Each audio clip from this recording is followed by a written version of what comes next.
बंदर और डॉल्फिन की कहानी। एक बार कुछ समुद्री नाविक एक बड़े जहाज में समुद्री यात्रा पर निकले। उनमें से एक नाविक के पास एक पालतू बंदर था। उसने उसे भी अपने साथ जहाज पर रख लिया। यात्रा प्रारंभ हुई। जहाज कुछ दिन की यात्रा के बाद समुद्र के बीचों बीच पहुंच गया।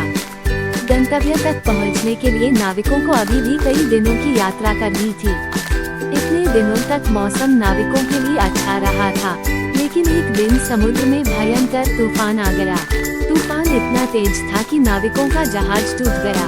नाविकों के जहाज को बचाने की बहुत कोशिश की, लेकिन अंततः जहाज पलट गया।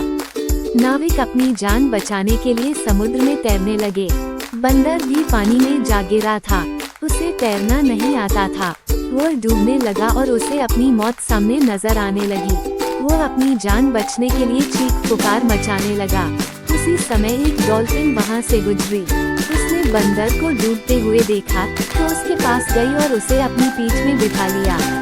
वो बंदर को लेकर एक द्वीप की ओर तैरने लगी। द्वीप पर पहुंचकर डॉल्फिन ने बंदर को अपनी पीठ से उतारा। बंदर की जान में जान आई। डॉल्फिन ने बंदर से पूछा, क्या तुम इस स्थान को जानते हो? हाँ बिल्कुल, यहाँ का राजा तो मेरा बहुत अच्छा मित्र है, और तुम जानती हो कि मैं भी एक राजकुमार हूँ। बंदर की आदत बड़ा चढ़ाकर बात करने की थी। वो डॉल्फिन के सामने बड़ी बड़ी बातें करने लगा। डॉल्फिन समझ गई कि बंदर अपनी शान बढ़ाने के लिए झूठ बोल रहा है, क्योंकि वह एक निर्जन द्वीप था जहाँ कोई भी नहीं रहता था। वो बंदर की बात का उत्तर देती हुई बोली, ओह, तो तुम एक राजकुमार हो, बहुत अच्छी बात है, लेकिन क्या तुम्हें पता है कि बहुत जल्द तुम इस द्वीप के राजा बनने वाले हो? राजा और मैं? कैसे? बंदर ने आश्चर्य से पूछा।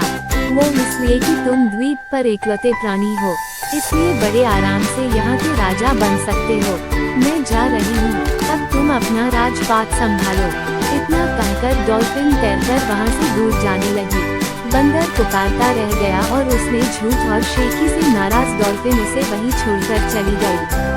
सीख यह कि शेखी बघारना मुसीबत को बुलावा देना है। कहानी अच्छी लगी हो तो लाइक सब्सक्राइब करें। धन्यवाद।